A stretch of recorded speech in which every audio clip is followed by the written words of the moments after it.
dengan tawassul bin Nabi sallallahu alaihi wasallam wa tabarruk bi atharihi wa ilmi, kita memulai kajian kita tentang kaifa nurabbi abna'ana. Tentu kiai kita sudah lebih berpengalaman daripada saya, ya. Namun mungkin dari pengalaman itu kita buatkan kisi-kisinya, kiat-kiatnya. Kiat ini bukan berarti saya mengatakan berhasil, karena selevel Nabi Adam ada anaknya yang gagal. Siapa yang gagal? Habil atau Qabil? Qabil. Kurang apa Qabil? Qabil itu anak Nabi Allah,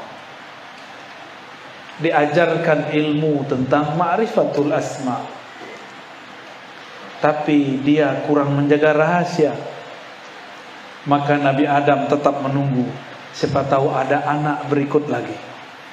Di tahun ke-400 beliau tinggal di bumi. Jadi Nabi Adam umur 400 tahun, muncul lagi anak. Jadi Ummuna Sayyidatuna Hawa umur 400 di bumi, punya anak lagi. Lahirlah seorang namanya Syith. Siapa namanya? Dulu pernah nyampe ke sini Nabi Syith. Enggak tahu ya. Kalau Nabi Syith enggak pernah sampai ke sini, orang Madura pasti bisa lihat jin. Ada yang bisa lihat jin enggak? Ada yang bisa lihat jin? Man qala ra'aitul jinna faqad ata bi buhtanin azim. Itu kalam Imamuna Syafi'i. Siapa yang mengatakan aku lihat jin, dia telah bohong besar. Nabi Syith itu tugasnya, beliau nabi tapi bukan rasul. Kalaupun rasul mungkin masuk ke 313. Tugasnya adalah membuat baris hijab, batas hijab antara manusia dan jin. Kalau enggak, kita ketemu jalan itu kayak mau nabrak jin. Mau masuk rumah, tahu-tahu di genteng sudah ada jin. Halo, mau nggak begitu? Jadi jangan coba-coba belajar ilmu melihat jin, repot kita. Udah ditutup oleh Nabi Syith kok dibuka lagi, ya. Jadi dulu Nabi Adam, Habil, Qabil itu masih ngeliat jin. Lihat begini, ya. Samping-samping orang tuh. Lihat dia. Mau nggak begitu? Mukanya macam-macam, wajahnya macam-macam. Mau? Jadi santri-santri jangan coba-coba belajar ilmu kasyaf jin, ya. Nanti jadi begini tak? Mau? Baik. Sayyiduna Adam pun belajar mendidik anaknya, karena di waktu beliau di surga belum punya anak. Baru punya anak di mana? Di bumi. Maka Sayyiduna Adam alaihissalam pun belajar, berlatih. Kalau di kitab kan gampang, tinggal dibaca. Coba punya anak sendiri, bisa sabar nggak? Ya. Kalau di kitab gampang. Al-awwal tashihun niyyah, ya kan? Itu yang pertama tuh yang mau saya sampaikan. Kiat mendidik anak supaya tidak panik. Pertama, tasihun niyyah, meluruskan niat. Anak itu jangan dianggap aset. Ya, ibu-ibu ya, bapak-bapak, nanti supaya jaga saya waktu saya udah tua. Gak boleh niat begitu. Nanti biar kalau saya sudah tua, dia bisa membelanjakan saya, menafkahkan saya. Ini niat tidak benar. Jadi niat punya anak bukan supaya anak balas budi. Punya anak itu tugas dari Allah Subhanahu wa ta'ala. Maka Allah memuliakan orang tua dengan kalam wasainal insana biwalidayhi ihsan. Di surah Al-Ahqaf jelas sekali itu ayatnya. Luqman juga ada. Aku wasiatkan manusia agar ihsan terhadap orang tuanya. Didahulukan jar majrurnya, awalnya dia adalah objek, maudhu, maf'ulnya.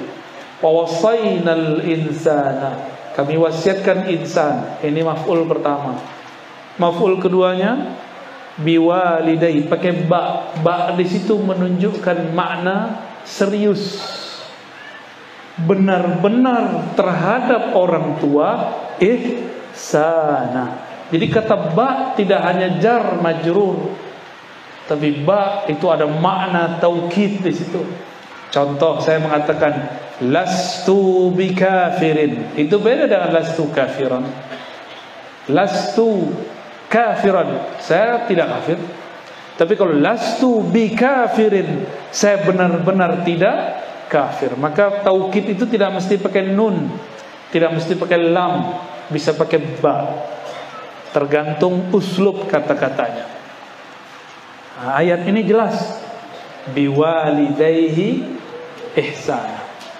Berarti orang tua itu kalau boleh disebut wasiyatullah. Apa sebutan orang tua? Wasiyatullah. Jadi kita nih kalau udah punya anak, kita ini wasiat Allah. Anak amanatullah. Ya. Anak ini amanah dari Allah yang dapat wasiat di situ.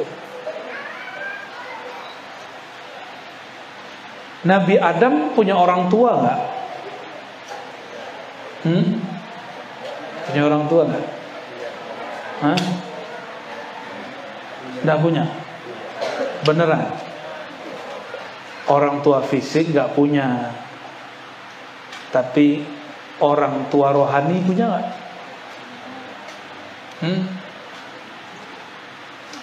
Nih kita kasih kisi-kisinya. Sayyiduna Muhammad Abul Arwah, Sayyiduna Ahmad Ummul Arwah. Itu kaidah. Nabina Muhammad adalah Abul Arwah, bapaknya semua ruh. Bapak di situ bukan berarti dia kawin, bukan. Ini istilah aja. Sayyiduna Ahmad Ummul Arwah, Sayyidina Ahmad. Ini dia juga, cuma beda masa. Sayyidina Ahmad itu azali, disebut Ummul Arwah. Jangan terjemahkan ibu, terjemahkan induk.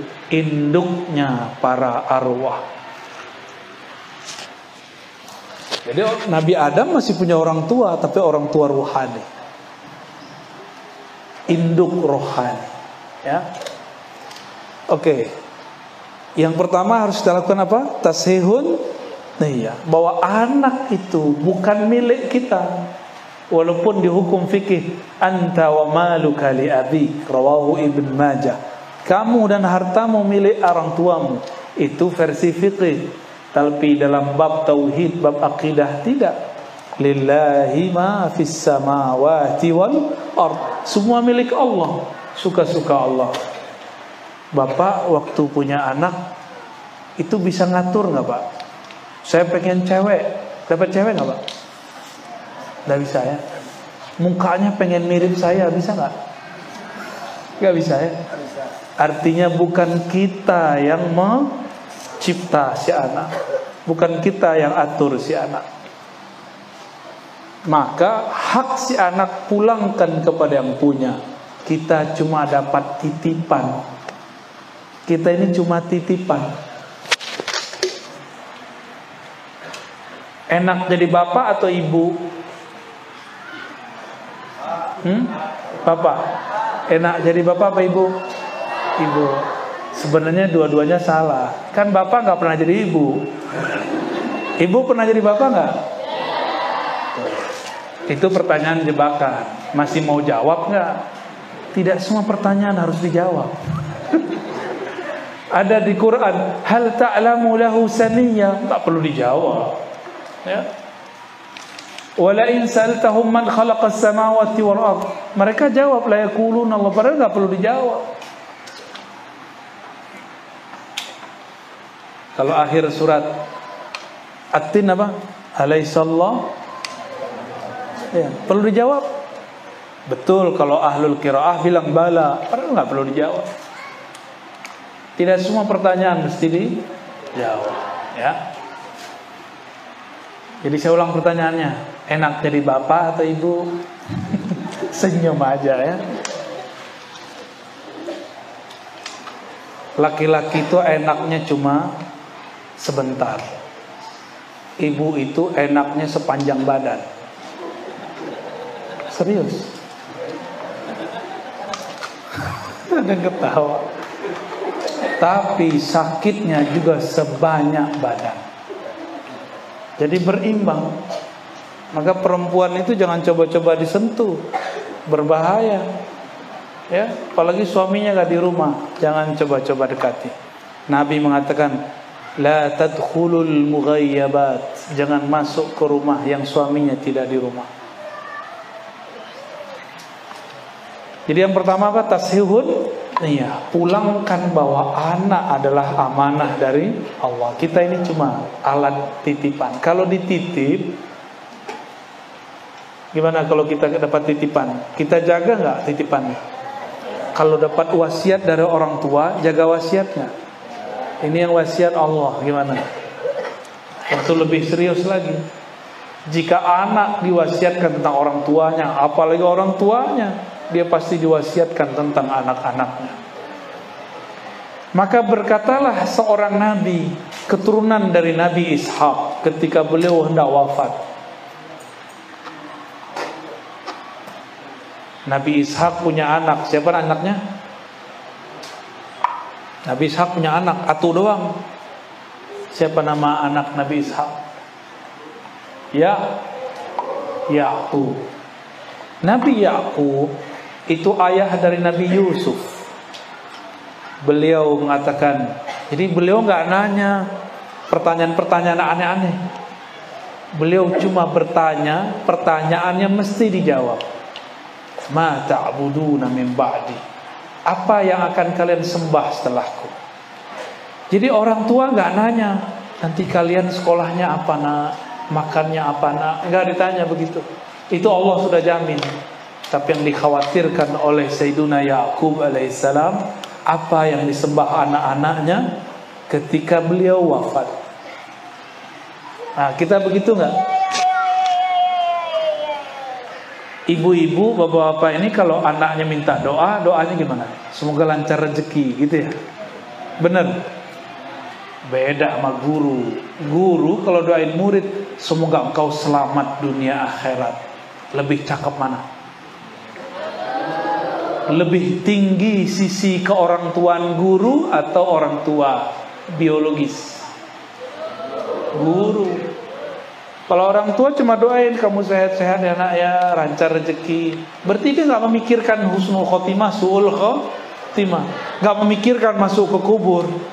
Itu sebabnya kebanyakan orang tua hubungan kita cuma sampai hayat ini berakhir. Selebihnya hubungannya gurumu siapa? Mau jadi orang tua begitu? Maka jadilah orang tua seperti Nabiullah Ya'qub. Nabiullah Ya'qub bertanya, "Ma ta'buduna min ba'di?" Orang tua begini sekaligus jadi guru.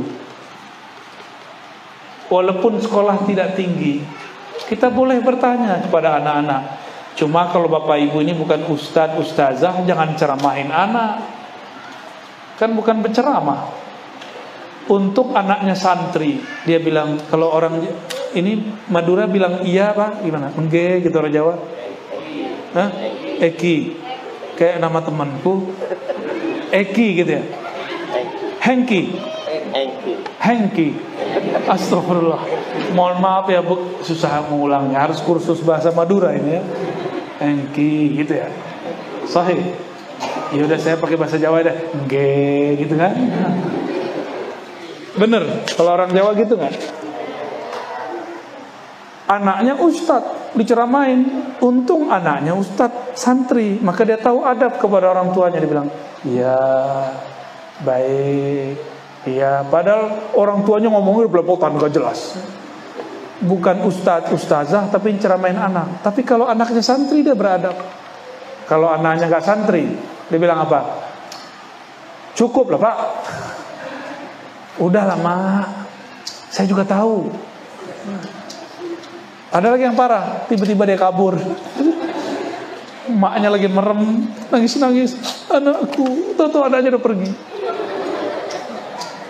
Jadi kalau kita bukan ustadz ustazah, bukan muallim muallimah, jangan terlalu banyak juga nyinyir kepada anak, cerewet jangan. Berbicara seperlunya. Ya. Yang pertama kembali tashihun niyah. Maka Nabi Yakub karena dia meluruskan niatnya, dia tanya, apa yang kau sembah setelahku? Lalu anak-anaknya menjawab, yang kami sembah Tuhan engkau, ilahaka wa ilaha abaika, dan Tuhan dari kakek-kakekmu Ibrahim, Ismail, Ishak. Itu jawaban anak-anak mereka. Itu anak-anak mereka dulu pernah nakal, buang Sayyidina Yusuf. Namanya anak-anak iri nggak? Nah, coba lihat tuh, iri-irian tuh. Ya. Biasa begitu anak-anak. Jangan kemudian ngeluh, kenapa ya anak saya begini? Biasa aja. Anak Nabi Yakub berkonspirasi, tahu konspirasi? Bersiasat, berkomplotan, ingin menjerumuskan, menzolimi adiknya sendiri. Nabi Yusuf emang begitu. Ternyata usut punya usut, beda ibu.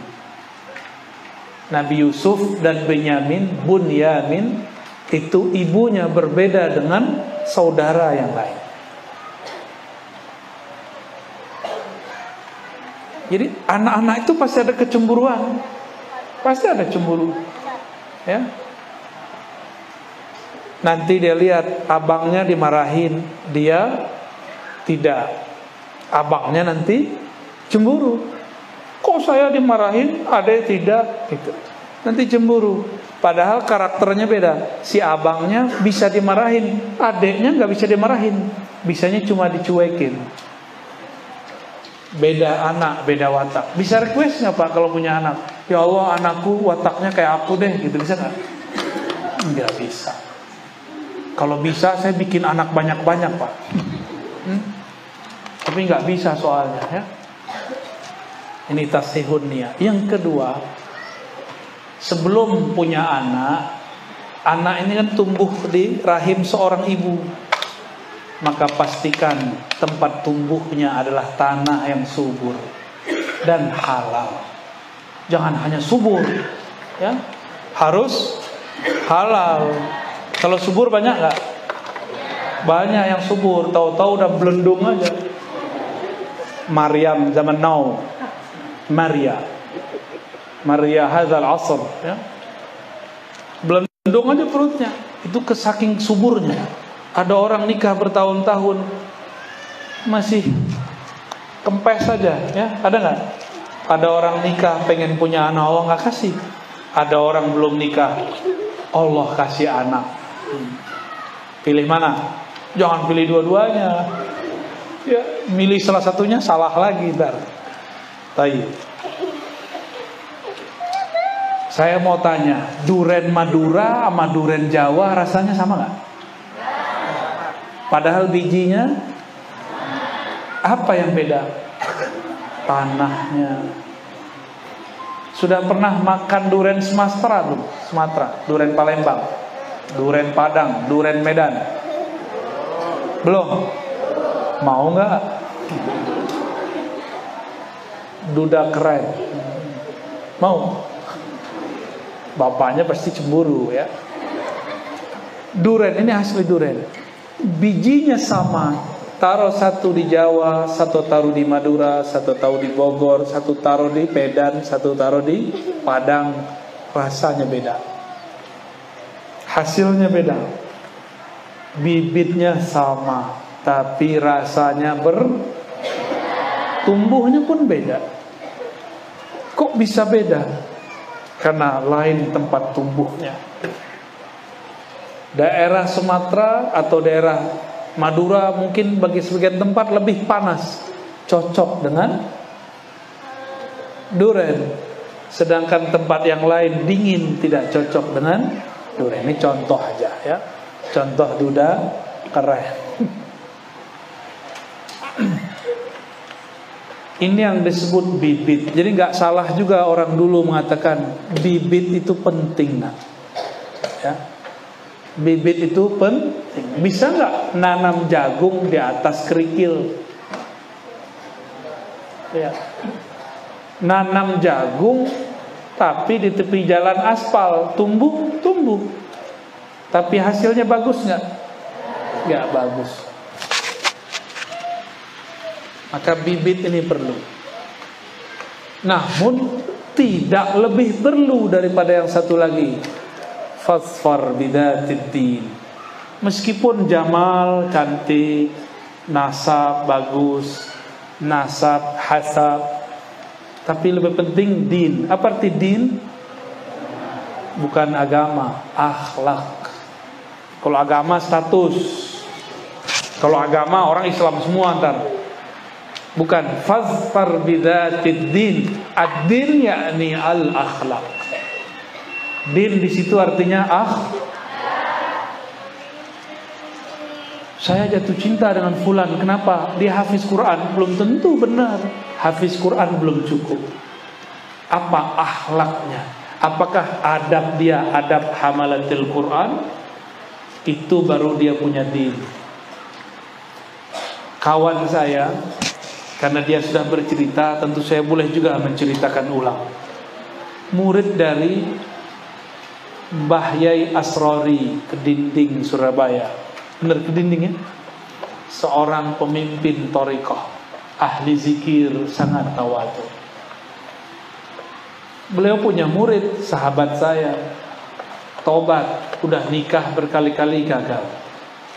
Maka datanglah kepada Mbah Yai Asrori. Mbah Yai, saya pengen nikah lagi, tapi sama yang soleha. Ditanya, soleha kayak gimana? Ya hafizah lah. Dia cuma hafiz kul huwa ma kul a'udzu falaq kul a'udzu bin nas. Mau cari yang hafizah Al-Quran. Sekufu enggak? Sekufu enggak? Enggak. Mbah Yai Asrori diem. Gak restu. Gak restu beliau.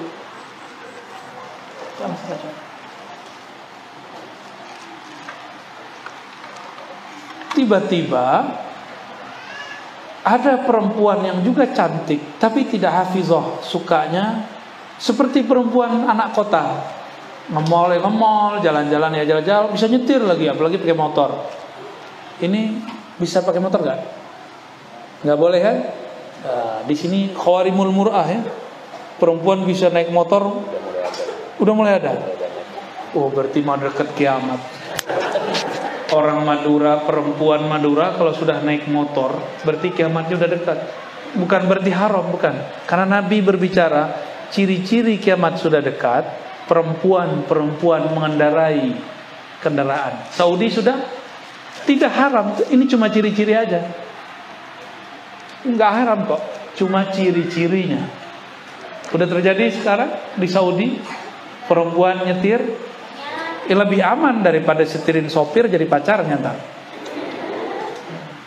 Mending nyopir sendiri. Tapi itu ciri-ciri sebelum kiamat mau dekat. Yang saya tahu orang Madura ini perempuannya pakai sarung, bener nih. Kalau sarung naik motor gimana tuh? Nyangkut gitu. Gawat, kalau jatuh lepas semua. Orang mau bantu nggak jadi bantu, malah kemudian nonton.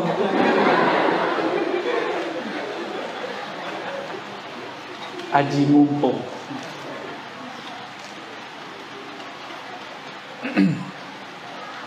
Kembali ke yang tadi ya. Kita stop dulu bagian itu ya. Ini tulisannya bagus nih. La bini. Tidak ada bini.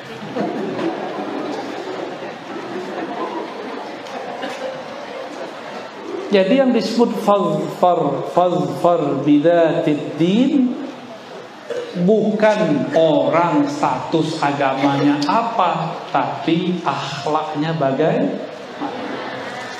Maka Hadratu Syekh Mbah Yai Asrari Al-Mursyid fi Tariqah Al-Qadiriyah wa Naqsyabandiyah, beliau mengatakan, "Noh, ada perempuan hobinya sama dengan kamu, suka nge-mall." Nikah sama dia. Dia bingung. Loh, kenapa Pak Yai? Kan saya pengen perempuan yang solehah. Ternyata cowok-cowok ini gak ngerti solehah dan soleh itu artinya apa. Soleh bahasa Arab itu diartikan bukan amal taat. Soleh itu diartikan munasib. Apa arti munasib? Cocok. Kenapa di Jawa, di Madura, orang kalau mau nikah dicocokkan tanggalnya, dicocokkan namanya, benar? Itu asbab. Nanti nggak cocok bisa ada caranya, tenang aja. Itu kan ilmu dibuat manusia. Misalnya namanya depannya D, yang perempuan depannya E, nggak cocok, gampang. Tinggal depannya tambahin nama. Kan semua kita keturunan Adam, boleh tambahin Adam D. Semua kita kan pengikut Nabi Muhammad, boleh kita tambahkan Muhammad D, boleh, nggak masalah. Atau semua kita hamba Allah, bukan? Tambahin Abdullah D, bisa. Jadi jangan saklok juga tuh yang punya ilmu hitung-hitungan pitungan ya. Di sini namanya ilmu apa? Ada namanya prembon. Bid'ah sekali ya. Itu bukan ilmu bid'ah, itu boleh. Itu sangat boleh, tapi tidak boleh diyakini sebagai sesuatu yang menandingi takdir Allah. Cuma asbab. Jadi yang pas fazfar bidzatid din. Bertanyalah si murid ini. Ternyata dia seorang pengusaha, suka nge-mall, suka ngafe. Kalau dikasih istri hafizah, istrinya ngajak, "Mas, ke kuburan yuk." Loh, ngapain deh? Kuburan syirik. Loh, ke kuburan kok syirik? Debat lagi, cerai lagi. Istrinya hafizah, dianya suka ngafe. Istrinya bilang, "Mas, aku lagi takrir." Si masih bilang, "Aku belum dapat jatah." Padahal dikasih juga kalau minta ya. Cuma karena tidak munasib, tidak soleh. Soleh itu cocok antara karakter laki-laki dan perempuan. Itu namanya soleh. Maka soleh itu salah satu furuknya, cabangnya adalah kufu. Orang beda nasab, jomplang, ini gawat, jomplang ya. Satu perempuan nasabnya tinggi, si laki-laki tidak. Oh, nanti diintimidasi sama si perempuan. Suami-suami takwa kepada istri. Minal muttaqin, hudal lil muttaqin. Kebetulan namanya Hudal. Nama istrinya Roiba.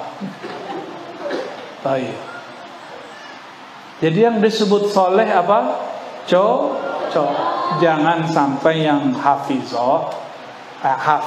mintanya Tapi kalau hafiz boleh yang minta selain hafiz. Wah, ini enaknya.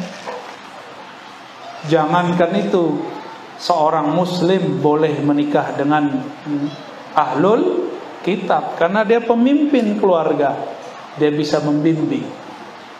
Itu baru enak jadi laki-laki ya. Yang paling enak tuh jadi laki-laki Madura. Bisa ziyadah biduni iznin. Enggak juga. Golok nanti keluar di rumah ya.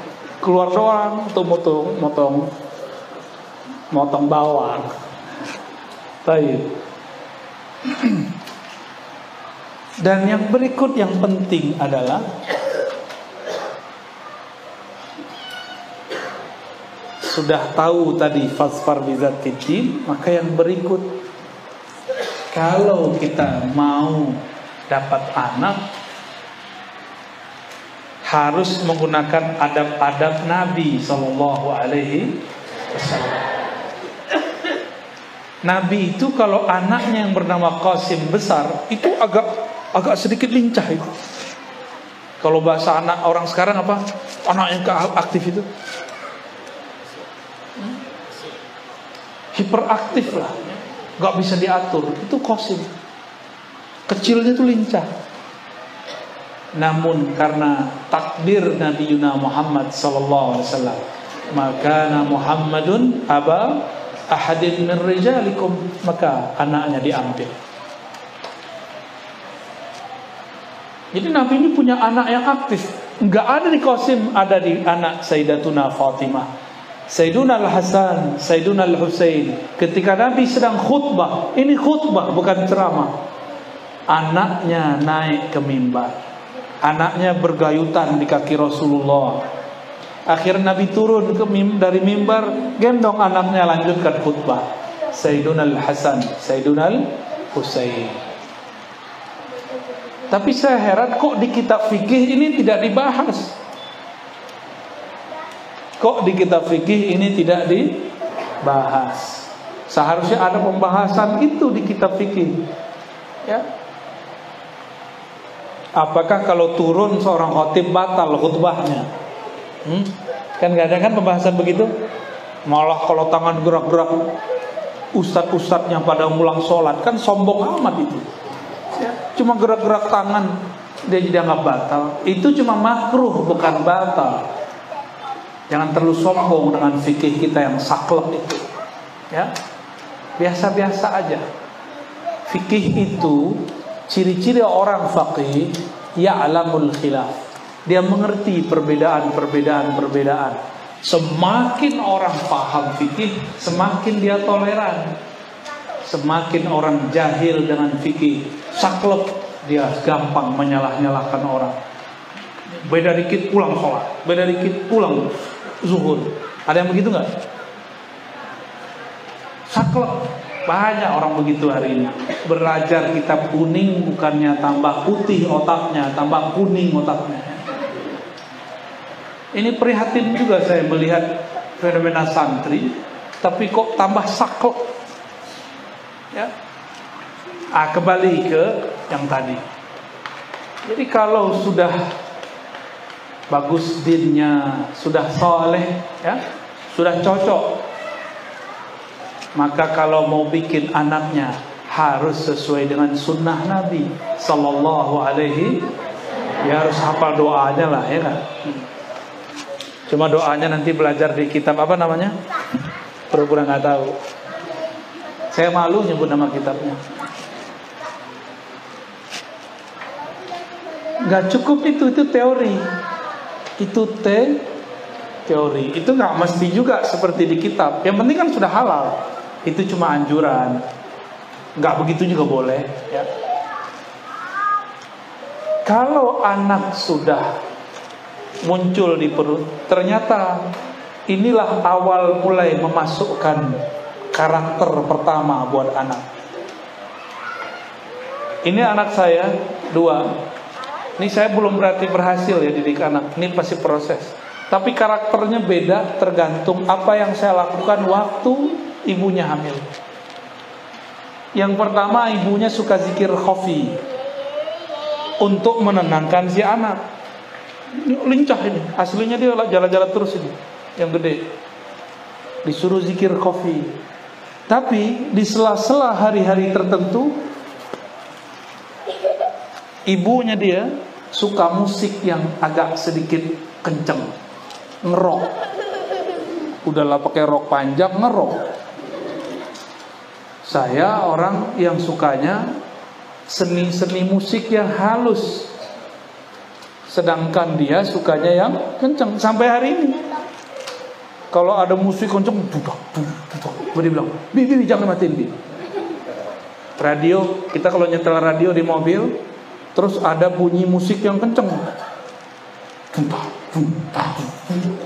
langsung badannya gerak tuh. Kalau saya, telinga saya langsung capek. Aduh, udah istighfar berkali-kali, dia malah menikmati. Jadi itu berpengaruh. Apa hobi orang tua waktu ibu waktu hamil. Pada mau hamil kan ini? Yang sudah pasti ingat-ingat tuh. Apa hobi kita ngaruh kepada anak. Ya. Yang kedua, istri hobi baca hizib. Hizibnya dibaca. Baca Quran, khataman Quran, dalail. Tahu dalail khairat? Ya, ini anak dalail ini. Khataman dalail. Kalau kau dengerin sholawat dia langsung tenang. Ada efek. Berarti kalau mulai didik anak semenjak masih mulai perdengarkan yang indah-indah, yang bagus-bagus. Saya nanya kepada dokter-dokter psikolog yang belajar dengan ilmu barat, dan mereka mengakui ada namanya healing, terapi healing untuk menenangkan bayi, untuk memasukkan memori kenangan kepada bayi bisa lewat musik. Karena orang barat senangnya musik. Kalau kita kan ada sholawatan, benar nggak? Ada sholawatan, tapi kan sholawat juga ada dua. Ada sholawat yang tuntah, benar. Ada sholawat yang tanpa pakai musik. Coba nanti anaknya akan beda-beda tuh. Jadi jangan salahkan anak kita, kok anak kita begini dan begitu. Terus yang berikut, kalau sudah begitu, baru lahir apa yang dilakukan?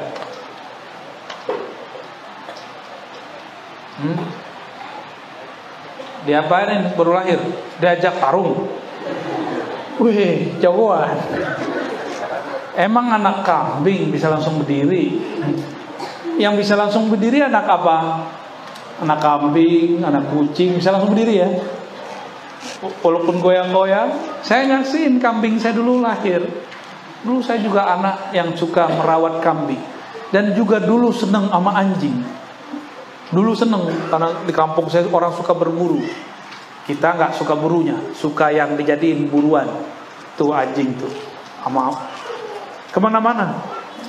Suka bawa anjing dulu. Kita jaksin anjing lahir, kucing lahir, itu langsung bisa berdiri. Ini waktu lahir langsung bisa berdiri kan? Oh jangan-jangan Ustadz Badrul Tamam bisa langsung berdiri kali? Enggak. Hah? Ada yang bisa langsung berdiri. Ini ada yang santri.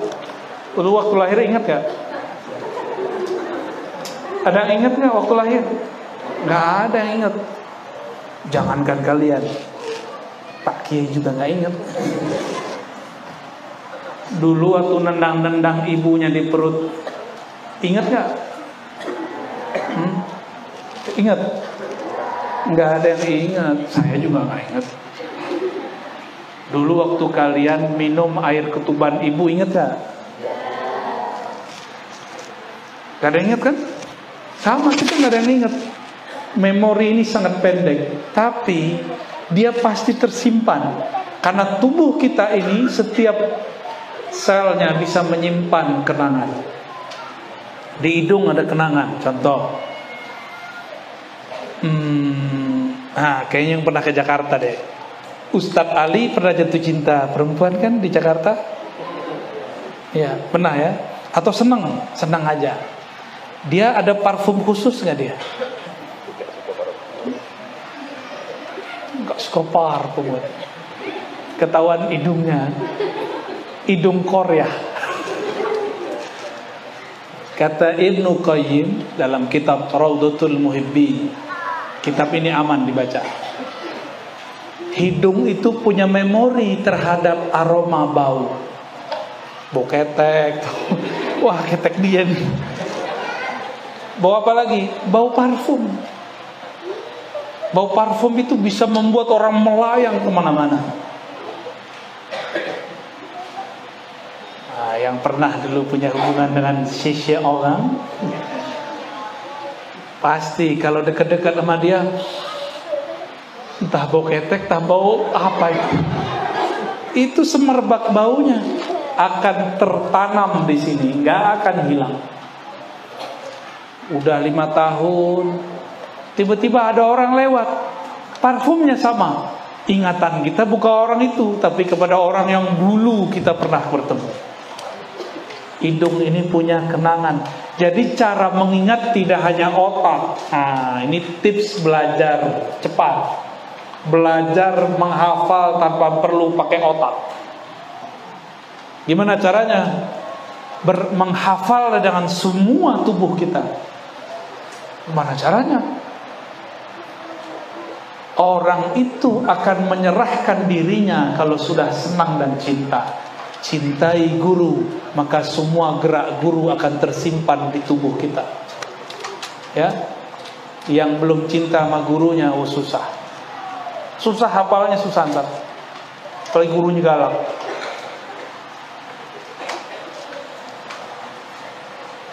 Kalau awal bayi baru lahir, dia apain? Diajak ngopi, diazani, ya. Pakai mic nggak? Nggak perlu, ya. Langsung azani. Ini adalah penanaman tauhid pertama. Tapi kata kawan di luar sana, mungkin di sini nggak ada orang-orang ngomong begitu, karena di sini nggak ada kan selain aswaja, bener. Ahlus sunnah wal jamaah tok 1001%, bener ya. Ini ajaibnya orang Madura ya. Gak ada Wahabi, gak ada Salafi, Muhammadiyahnya gak ada ya. Hebat orang Madura. Kata kelompok sebelah, nanti kalau yang sudah nyantri di luar paham. Kalau sekarang kan tinggal buka YouTube. Bener. Ada ustadz ngomong, mengazankan bayi baru lahir bid'ah. Kenapa bid'ah? Hadisnya dhaif. Tahu hadis dhaif? Hadisnya lemah. Siapa yang melemahkan? Oh, imam dia. Saya nggak usah sebut namanya. Ntar jadi pergunjingan ya. Ternyata kita cek, dibuka periwayat kitab ini, namanya Imam Tirmizi. Siapa nama imamnya? Orang Madura nyebutnya Turmuzi atau Tirmizi? Ada yang nyebut Turmuzi? Turmuzi, boleh, itu sah. Cuma kurang populer. Itu nama kota di Uzbek, namanya Tirmiz, bukan Turmuz. Ya, karena itu ismul alam, tidak ada qiyasnya, tidak ada wazannya. Kan nggak bisa Tarmaza, Tirmizi, Turmuz, kan nggak bisa kan? Nggak ada, itu kaidah baru keluar barusan, dan itu bid'ah. Ya. Imam Tirmizi nulis kitab Sunan Tirmizi di bab Kitabul Aqiqah. Hadis pertamanya tentang Nabi azana fi uzunil maulud. Nabi mengazankan di telinga bayi baru lahir, yaitu Sayyidina Al-Hasan atau Sayyidina Al-Husain. Nabi berazan. Jadi Nabi gak pernah azan dalam riwayatnya untuk sholat. Nabi azan ketika bayi baru lahir. Suara saya nggak bagus, kan nggak penting suara bagus. Yang penting bisa azan. Maka kalau punya suami harus bisa azan. Ada kalimat penting di situ. Allahu Akbar, Allahu Akbar. Asyhadu an la ilaha illallah. Asyhadu anna Muhammadar Rasul. Yang paling aneh, kok dipanggil hayya ala sholat? Kan si anak belum bisa sholat. Gimana dong? Hah?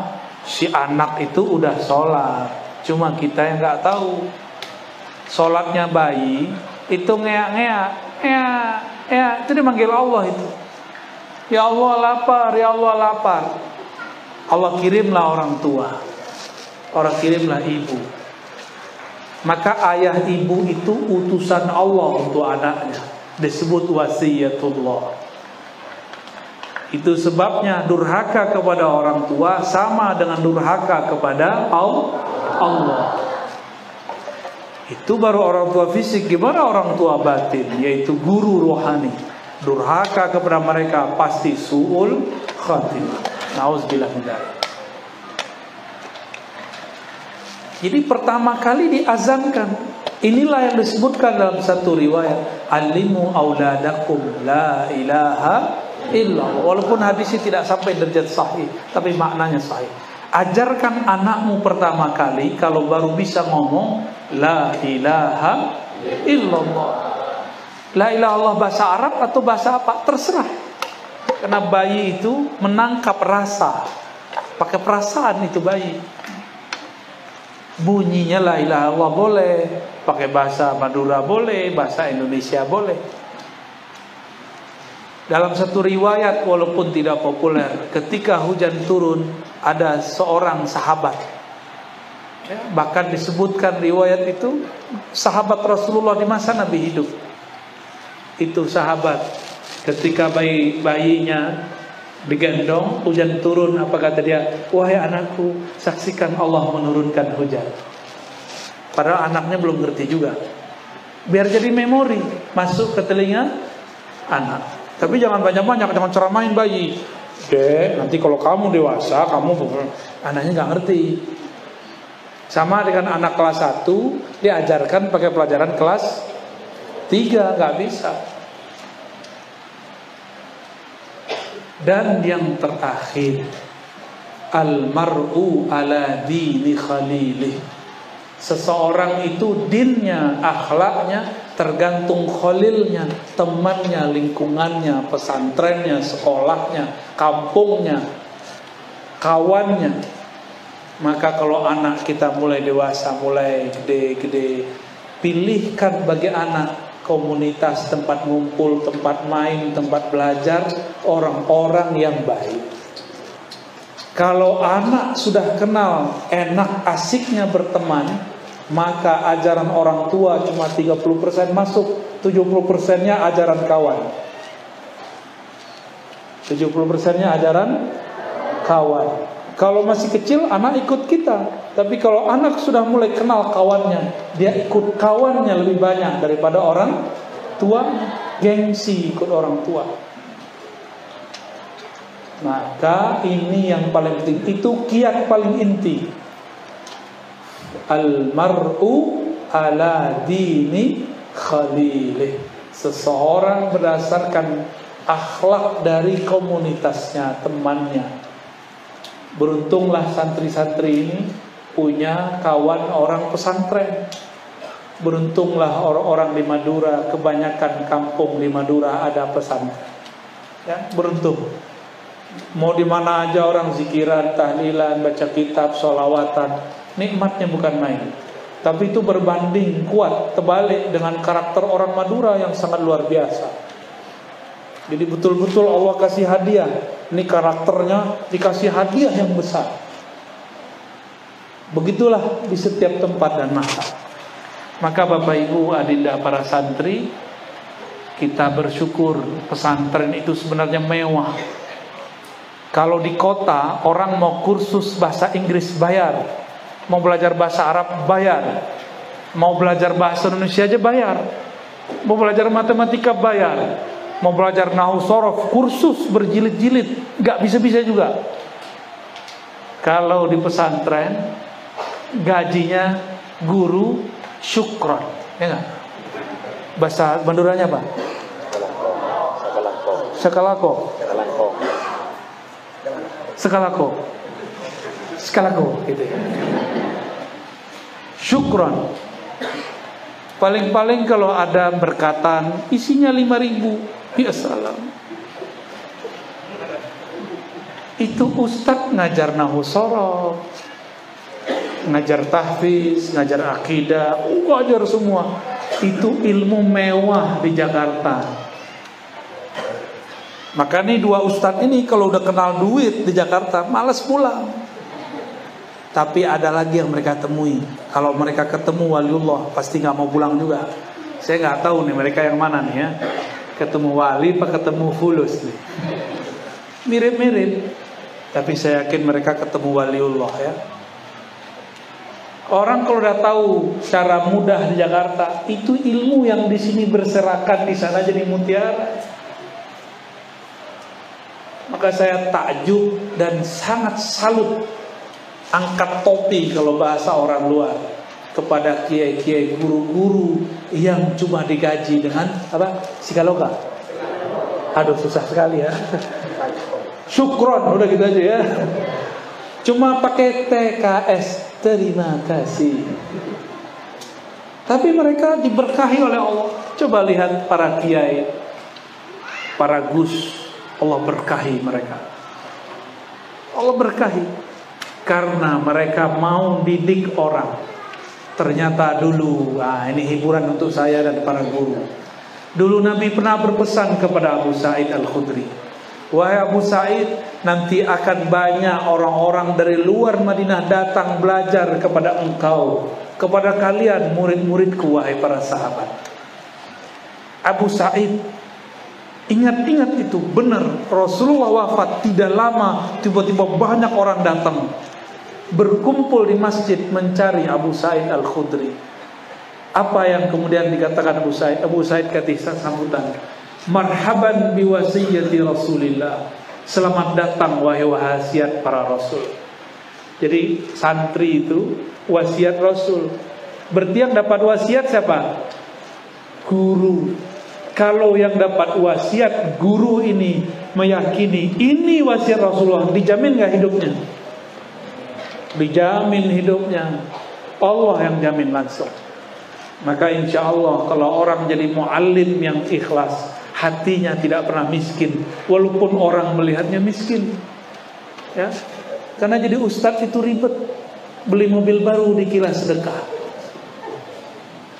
Apalagi kalau ikut partai, wah depan bagi-bagi nih, ya. Ribet. Padahal itu hasil tabungan dia misalnya. Jadi ustadz itu jangan terlalu mencolok juga, langsung beli mobil bagus, jangan. Ya, bagusnya yang standar, yang cocok dengan keadaan dia. Walaupun kita sanggup beli banyak, kecuali ada orang datang ngasih. Rezeki tidak boleh ditolak. Ya, boleh nggak nolak rezeki? Ada nggak doa tolak rezeki?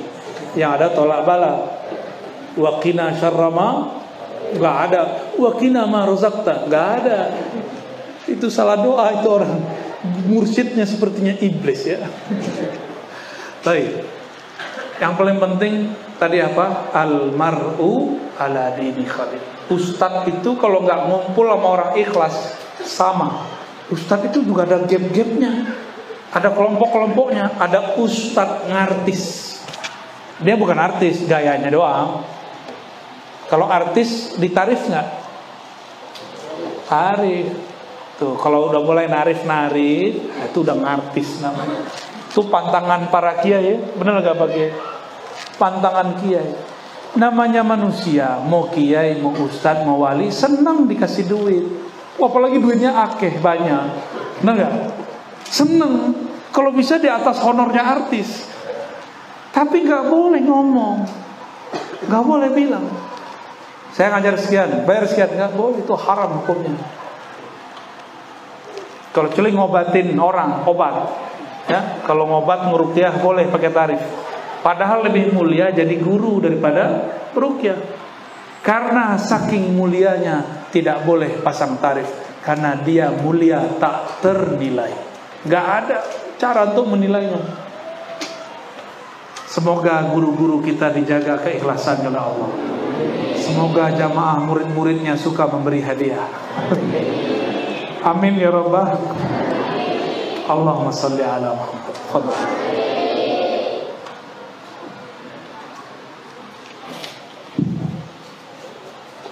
Alhamdulillah, kita sudah mendengarkan beberapa tausiah dari beliau, beberapa kiat-kiat pendidik anak, yang diantaranya adalah yang pertama adalah proses terbudia, bahwa anak itu bisa untuk mengurus saat kita tua, tapi mereka sejatinya adalah amanah dari Allah untuk melanjutkan kita bersujud kepada Allah. Kemudian yang kedua adalah mencari ladang sawah yang pas. Jadi kalau mau mengizin sedang pagi. Jadi di sini Ustaz, kalau ada sawah itu ada yang di tempat tinggi juga boleh ditanam padi, dikatakan bagus. Jagung, padi. Enggak, kalau tinggi di atas boleh. di atas boleh. Ya, kemudian selanjutnya adalah kita mengikuti Rasulullah SAW. Kemudian yang tidak kalah pentingnya adalah memperhatikan kawan-kawan dari anak kita berkawan dengan siapa, karena 70% dari watak anak itu dipengaruhi oleh teman-teman. Itu kira-kira sebulan dari keterangan beliau pada sore ini. Kemudian selanjutnya silakan untuk sesi pertama, kami silakan untuk 3 penanya, silakan. Ya, yang pertama dari Lora Muhammad, Fawad Rahman. Kemudian dari Lora Anil Faid, selanjutnya silakan.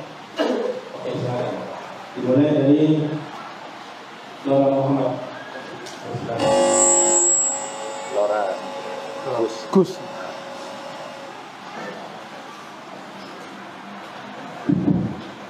Assalamualaikum warahmatullahi wabarakatuh. Salam. Udah tamat ya?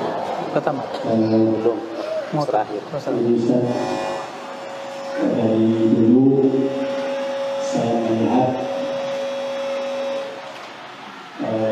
kalau bertiga sebelum subuh rumah Ustaz itu udah ramai sama anak-anak main, dan antaranya Hashim Ishan sama Hashim. Sebelum subuh udah ramai, entah main atau sholat atau apa. Nah, anak-anak kami itu kadang bangunnya baru jam 7 Ustaz. Nah, itu gimana Ustaz caranya supaya anak-anak kita, cara orang tua mendidik anak supaya membiasakan jam 3, bahkan tidak ada waktu subuh. Awal itu di wujud anak motor yang kedua. Masya Allah. لا يوجد في وجوههم أثر النوم. يمكن jam 3 sudah bangun. Jadi ada berbicara sama Hussein jam 3 udah main-main di masjid. Kadang-kadang begitu. Jadi mungkin ini yang sangat kami butuhkan, bagaimana caranya supaya anak-anak itu bangun sebelum subuh. Baik. Lora Muhammad, ini suaranya paling saya senengin kalau lagi sholawatan. Sebelum saya jawab, sholawat dulu dong satu. Ya, sholawat yang syahdu ya, silakan. Sholawat dulu.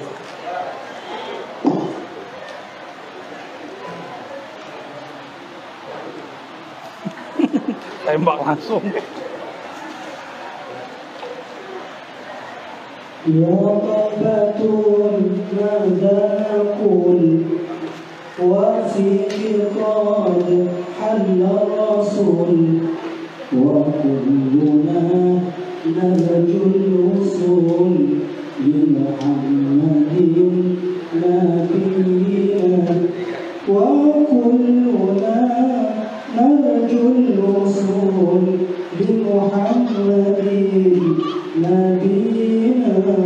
بشرى لنا إن القرآن زال على وفرهنا بشرى لنا إن القرآن زال على وفرهنا والدهر أنجز وعده والبشر حال علنا والدهر أنجز وعده والبشر حال علنا. Syukran. Jadi kangen pesantren kita ya.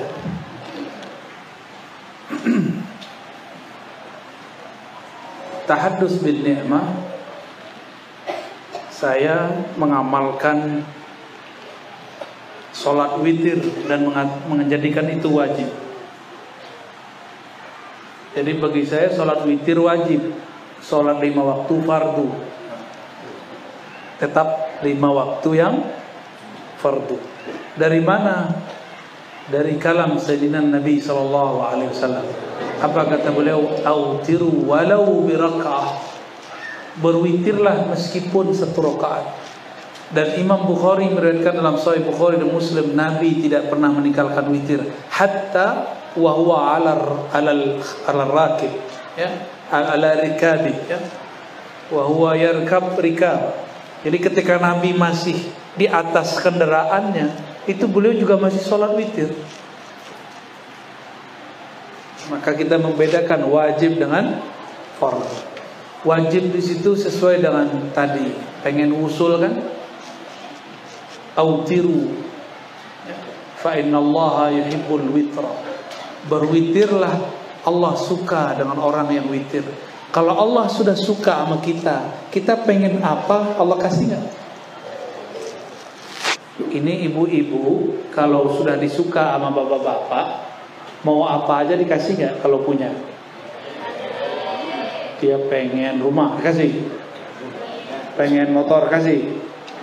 Kalau ada, kalau nggak ada kasih videonya aja nih. Emang begitu. Kalau sudah senang sama anak, kita sayang. Anak pengen makan apa, dikasih kalau punya, dikasih. Kalau sudah senang. Kalau Allah sudah sayang sama kita, maka kita mau apa juga dikasih. Itu satu.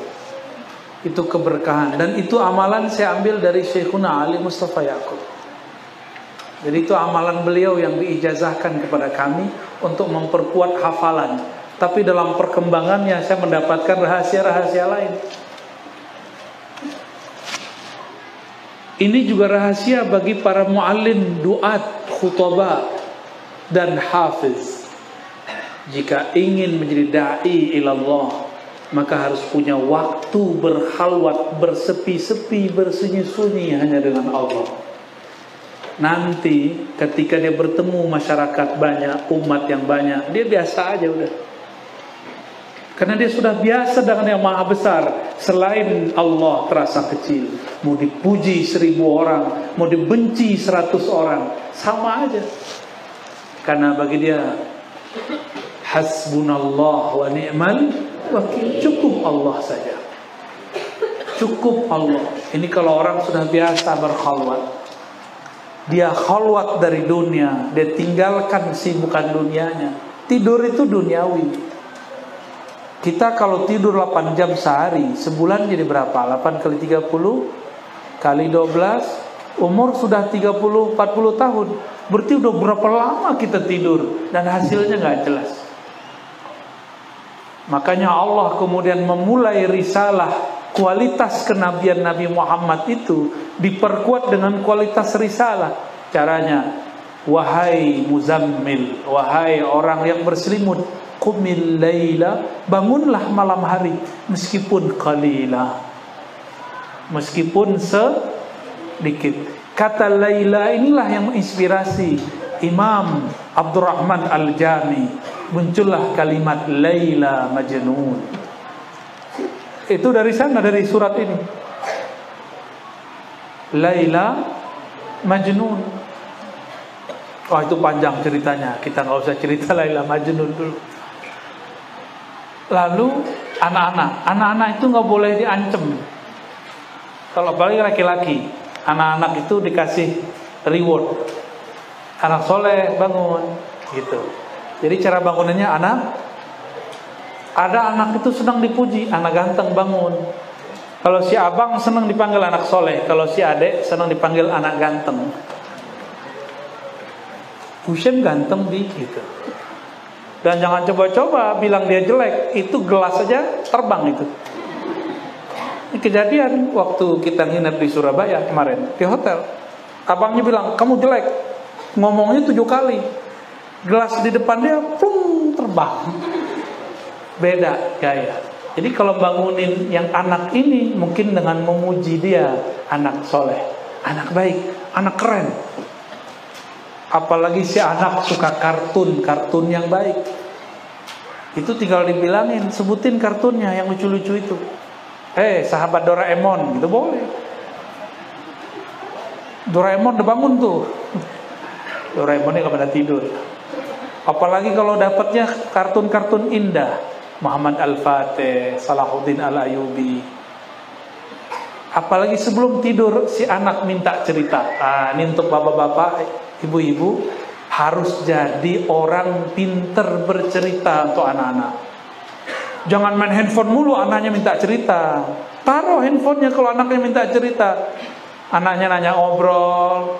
Apalagi anaknya bilang, cerita dong Bi, cerita dong ya, cerita dong Bu. Cerita kita. Mau cerita apa dek?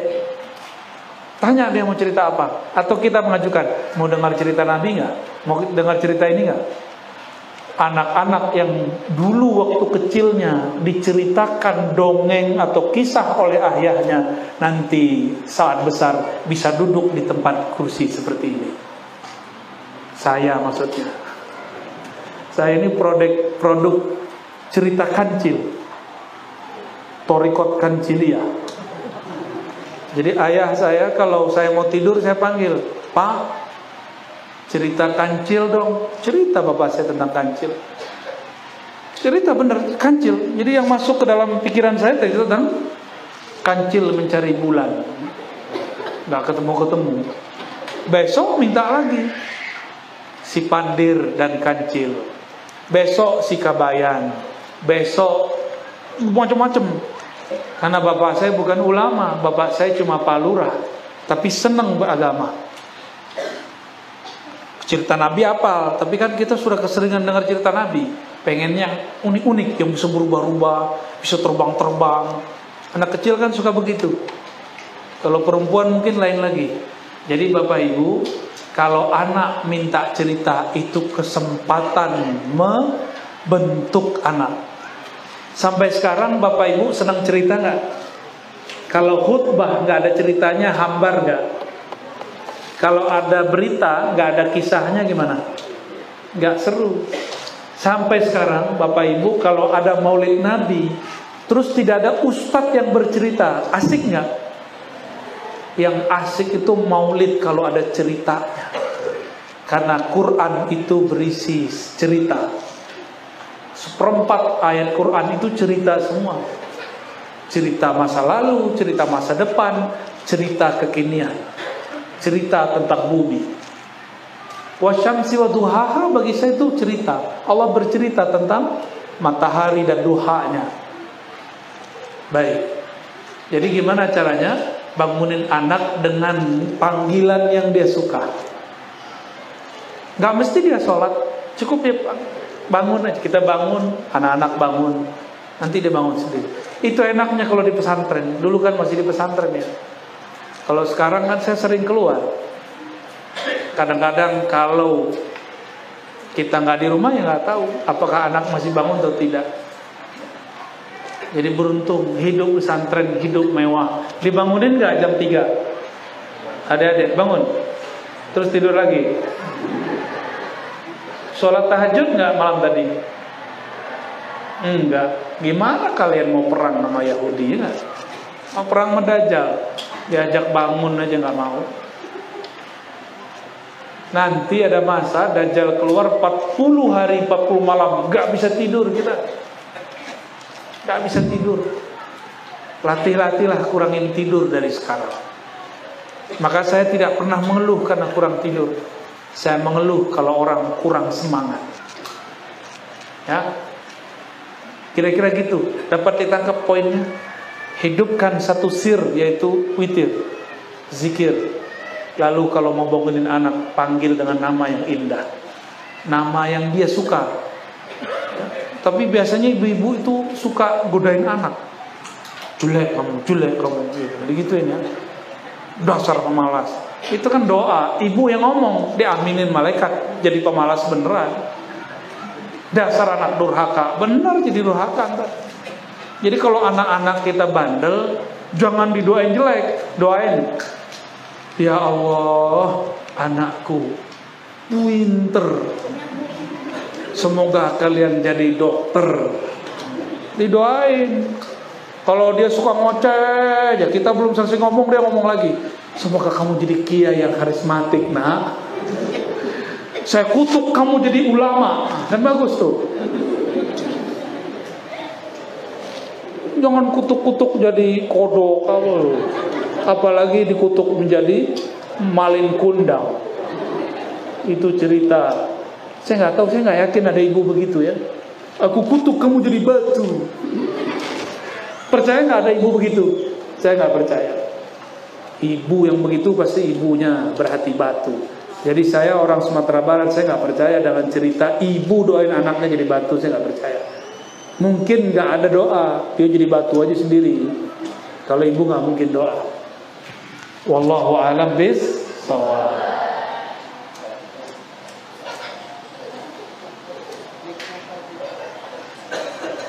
Nah, pakai ini. Saya ngajar kok antum yang keringetan. Ada keringat gak di sini? Ada ya?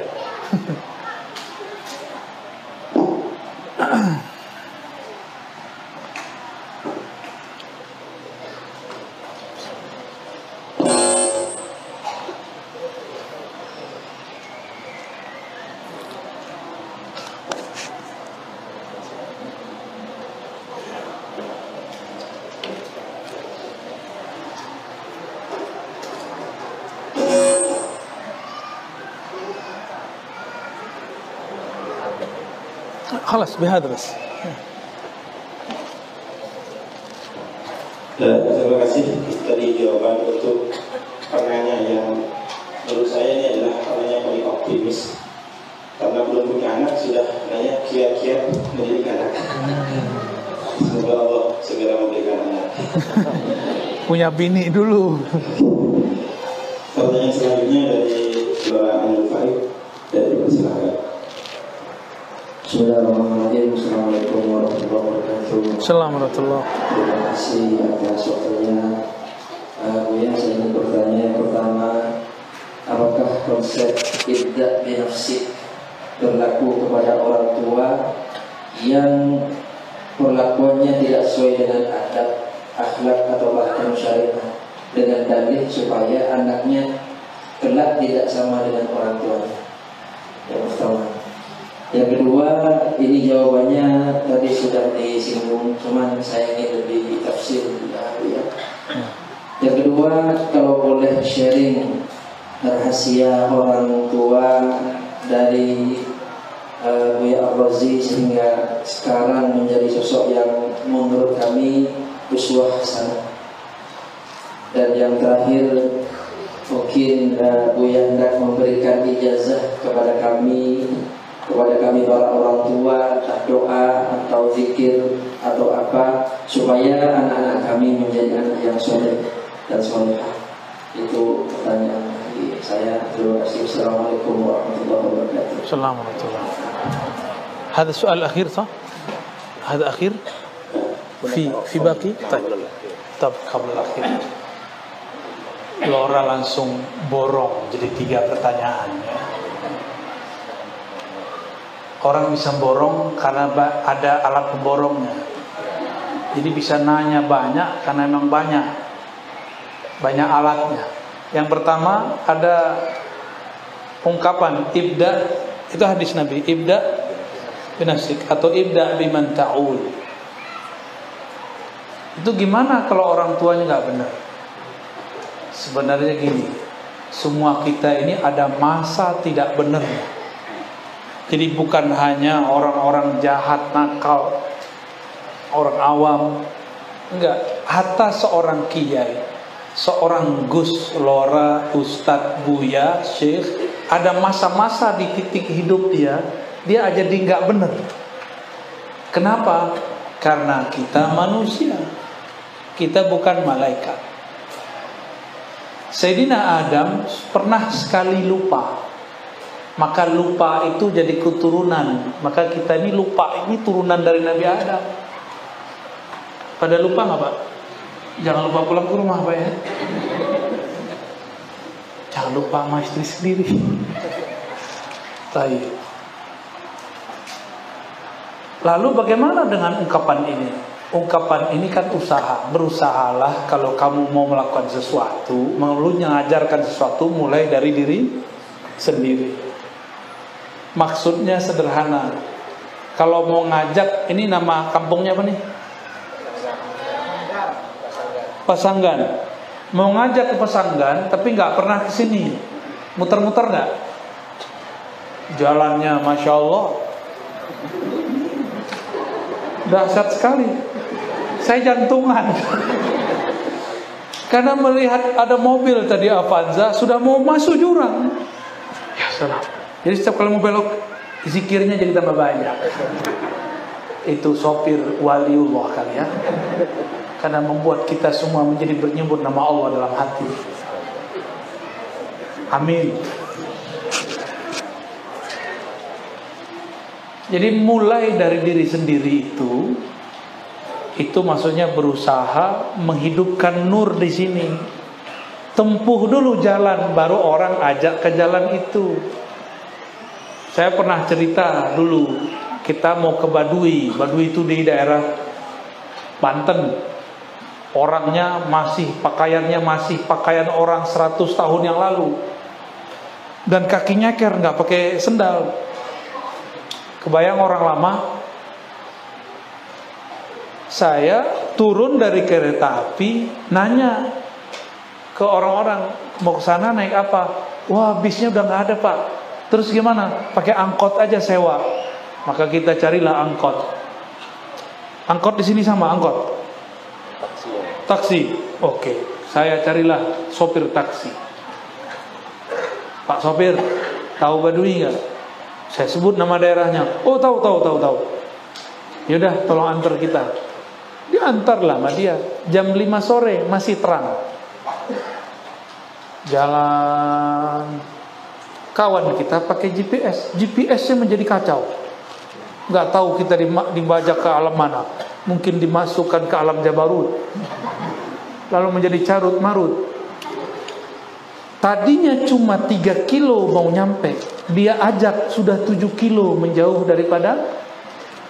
Itu pun kami yang jadi penumpang, tapi kami yang dorong taksinya ketika naik.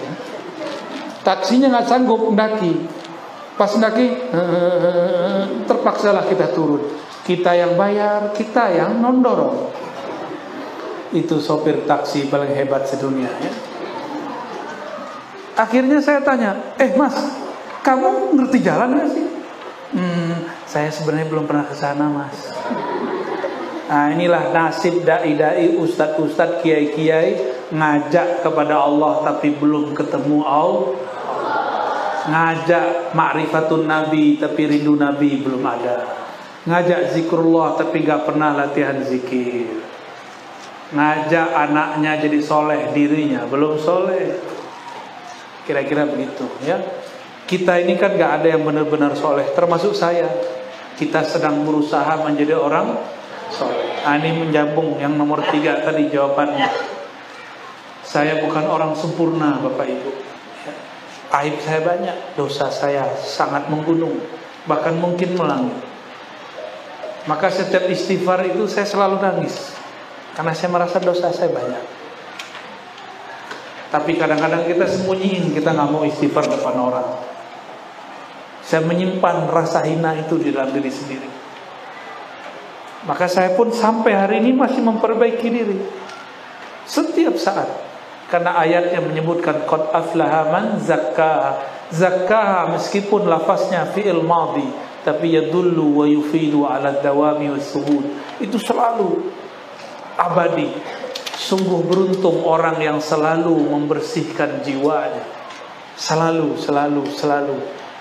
Jadi gak boleh, oh saya sudah bertorikoh, saya sudah mursyid, saya sudah berzikir. Gak ada kata sudah.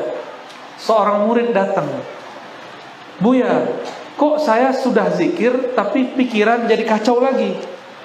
Jawabannya gampang, gak perlu pakai teori. Kamu sih sudah zikir. Zikir itu gak ada sudahannya. Zikir itu zikron kathir, sebanyak-banyaknya. Gak ada namanya orang sudah berzikir. Orang sudah berzikir itu sombong, sok suci. Jadi jangan pernah nanya begitu sama kiai ya. Kok saya sudah zikiran kemudian gak enak lagi perasaan? Ya wajar zikir jadi tinggal. Alhamdulillah kami punya ayah cinta ulama dan khidmah kepada seorang wali, namanya Maulana Syekh Muhammad Nuruddin An-Naqsyabandi Al-Khalidi. Tapi bacaan saya torikotnya lain.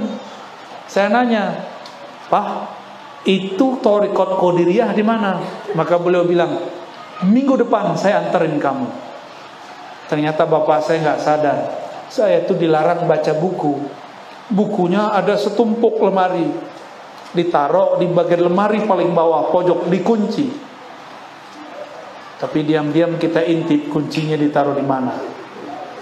Alhamdulillah ternyata kuncinya nggak jauh-jauh daripada gemboknya. Beliau taruhnya di atas kunci. Jadi beliau ini pinter nyembunyiin barang. Orang nyari udah kemana-mana nggak ketemu. Tahu-tahu dekat sih barang itu. Anaknya, genetiknya, ya. Tinggal intip aja beres. Saya intip, oh di situ. Bapak saya pergi ke kantor lurah, saya ambil kuncinya, saya buka dari yang paling atas, selesai 2, 3 sampai paling bawah. Ternyata itu kitab bacaan para mursyid, dibaca oleh orang umur 11-12 tahun. Ini berapa tahun umurnya? Udah berapa? 13? Udah mandi wajib? Yang belakang sudah mimpi ya? Udah ihtilam? Umur kelas 1 sanawiyah. 1 sanawiyah, kelas 2, kelas 3 itu saya mengkhatamkan buku-buku itu. Bacaan yang dilarang kecuali seorang mursyid. Kata orang baca buku tasawuf gila. Coba, ini gila gak? Gila gak? Gila apa waras? Kalau saya gila, yang dengerin lebih gila lagi. Allahumma salli ala Sayyidina Muhammad. Ayah saya dulu suka bawa saya ke ulama. Itu rahasianya. Bawa ke majelis.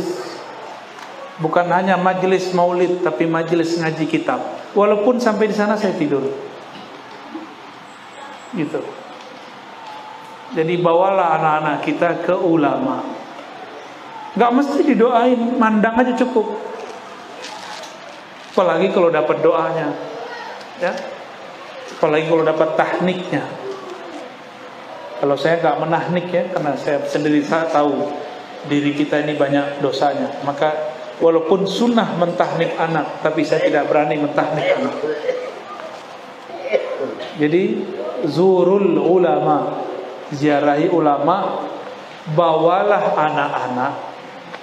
Jangan ujuk-ujuk langsung masuk pesantren. Atau udah masuk pesantren pas musim liburan bawa anak-anak ke ulama ini, ke ulama itu. Ya hiburannya santri apa? Ulama sama kuburan, benar nggak? Ya udah kita ziaratul ulama sama ziaratul kubur. Satu hayy, satu mayyit. Ziaratul ahya wal amwat. Rasakan nanti efeknya luar biasa kepada anak. Ini saya ambil dari Sayyiduna Muhammad sallallahu alaihi wasallam. Nabiuna Muhammad sallallahu alaihi wasallam waktu kecilnya diajak ziarah oleh ibunya. Kemana diajak ziarah? Ke ayahnya. Benar?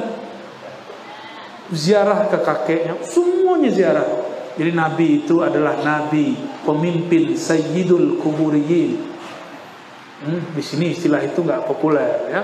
Di Jakarta kita kalau ziarah kubur dituduh penyembah kubur.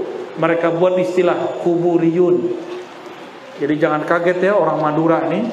Ini punya gelar nanti di Jakarta. Kuburiyun. Halo kuburiyun. Gimana? Mau nggak disebut kuburiyun? Ya nggak apa-apa. Emang kita cinta kubur, bakal masuk ke dalam kubur. Sayyiduna Nabi SAW suka ziarah kubur sedari kecil, diajak ibunya. Maka ajak anak kita ziarah kepada yang hidup, begitu juga kepada yang mati. Insya Allah nanti anaknya cinta ulama, jika beruntung jadi ulama. Wallahu a'lam bishawab.